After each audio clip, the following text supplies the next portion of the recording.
Hello everyone. ये आप सोच रहे होंगे कि ये कहाँ का सीन है। ये मेरे उत्तराखंड का सीन है और ये अभी हम गांव की तरफ जा रहे हैं। तो अभी रात खुल चुकी है, तो ये सनराइज़ का सीन है। तो बहुत ही अच्छा लग रहा था, तो मैंने कैप्चर कर लिया।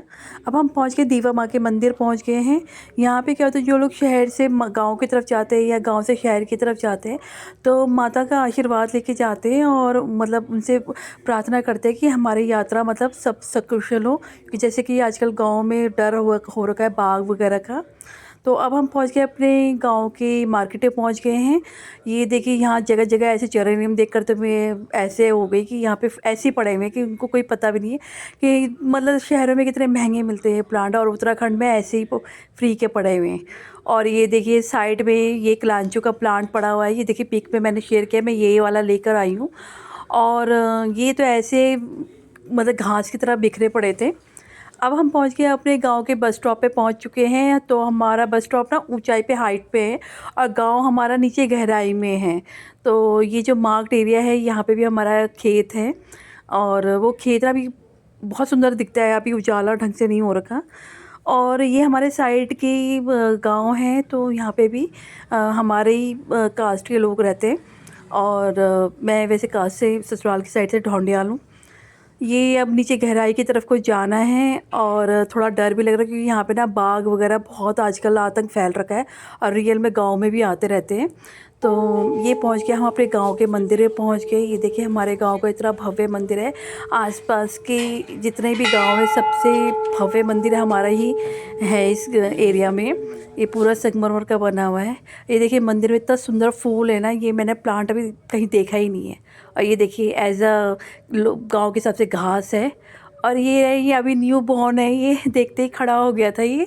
और उसको लगा मैं कुछ खाने के लिए लेकर आई हूँ। हमारे गांव में ना गायों की हाइट ना बहुत छोटी होती है, पहाड़ों के हिसाब से ना वहाँ पे जो जानवर होते हैं उनकी हाइट कम होती है।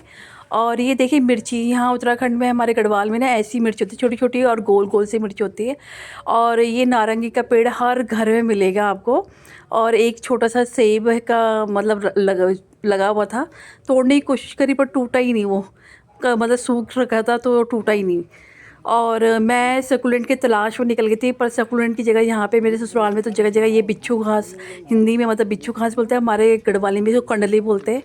अगर ये जरा सी टच हो गई ना, तो दिन में ही ना देवताओं के दर्शन हो जाते हैं इसमें। मतलब इतनी भयंकर होती है, बहुत तेज़ दर्द होता है इसमें, मतलब अच्छे अच्छे रो पड़ते हैं। तो इसको देखते हुए संभलते हुए ही चलना पड़ता है हम लोग, मतलब जो शहर के लोग होते हैं। और अब धीरे धीरे गांव के टूर पर निकल रहे हैं। तो लोगों ने खेती में मतलब लगा रखी, कुछ सब्ज़ी वगैरह लगा रखी है और शायद एक टाइम की फसल तो काट चुके हैं। और ये देखिए मैं सकुलेंट तलाश करते, सकुलेंट तो मिले नहीं। ये जगह जगह छोटे छोटे पर्पल से ही फूल खिले हुए थे, देखने में तो बहुत प्यारे लग रहे थे। लेकिन ये मेरे ससुराल की साइड ना, वैसे घरों में देखोगे तो हर घर में ये वाला नारंगी का पेड़ पूरा भरा हुआ है ऐसे। तो कई लोग तो छोड़ के जा चुके हैं, लेकिन उनके आंगन के पेड़ों में भी ना ऐसे मतलब फल पूरे लगे हुए हैं। तो उसका फ़ायदा फिर वही होता है जो गाँव में आ रखे आराम से खाते हैं। और अब लोग बाग भी यहाँ पे ना फ्लावर लगाने लग गए हैं।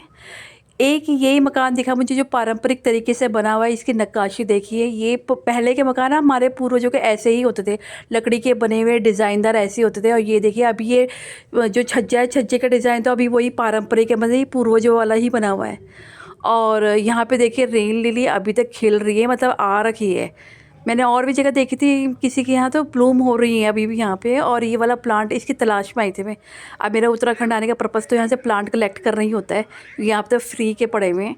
और ये कागजी नींबू का पेड़ है, पूरा भरा हुआ पेड़ है ये। और ये देखिए डहेलिया भी हो, मतलब इसमें भी फ्लावरिंग स्टार्ट हो गई है डहेलिया में भी। तो जैसे मैंने बताया कि वहाँ पे मैंने 35 रुपीज़ का एक बल्ब लिया था, तो वो कह रहे हैं हमारे यहाँ तो फ्री के मिलते हैं, हम नहीं खरीदते, ऐसे एक दूसरे को ऐसे देते रहते हैं। और ये देखिए ये वाला सकुलेंट भी, ये भी अगर देखोगे तो बहुत महंगा है ये भी। मैं इसी देखूँगी, मांगूंगी उनसे। और यहाँ गांव में गुलाब के साइज में काफ़ी बड़ा था ये। अब हम वापसी अपने घर की तरफ को आ रहे हैं। सुबह का टाइम है, क्योंकि पहले सुबह 4 बजे जाना था, तो मेरी हिम्मत नहीं हुई, क्योंकि यहाँ पे शेरों का बहुत आतंक है। तो इस वजह से, मतलब सॉरी शेर नहीं, बाघ, बाघ और भालू। तो मैंने कहा भैया कहीं से भी अटैक कर सकते हैं, इसलिए मैं तो नहीं आई। अब बस स्टॉप पे दिख गया मुझे ये छोटा सा पपी, बेचारा भूखा था, तो थोड़ा सा खिलाया मैंने उसको बिस्किट वगैरह। अब वापसी हम अपने दोबारा घर की तरफ को निकल रहे, तो जब तक ये नदी दिखती रहेगी ना, समझ लो अभी हम गाँव के आस-पास ही हैं। जब ये नदी दिखनी बंद हो जाएगी, समझ लो हम वो हो चुके हैं। मतलब अभी तो वापस उसी प्लेस में आ गई मैं। और ये देखिए सक्युलेंट, मैंने कहा कि इसको तो लेकर ही जाऊँगी। मेरे हस्बैंड कह रहे थे तो कहाँ से कहाँ ले जा रहे हैं। मैंने कहा आपको पता नहीं है, ये बहुत कॉस्टली मिलता है। और ये मैं लेकर काफ़ी सारा लेकर आ गई। फिर मैं देखती हूँ लगेगा नहीं लगेगा, क्योंकि उत्तराखंड और शहर में, मतलब यहाँ पे तो बहुत फ़र्क हो जाता है। अब वापसी हम दोबारा से वही माता जी के मंदिर में आ गए, दीवा माँ के मंदिर में। और ये अब हम दोबारा से आशीर्वाद लेके, ताकि यात्रा सकुशल हो। ऐसे मतलब टीका वीका लगा के और थोड़ा सा मतलब चढ़ावा चढ़ा के फिर हम अपनी आगे की यात्रा करते हैं। तो धन्यवाद।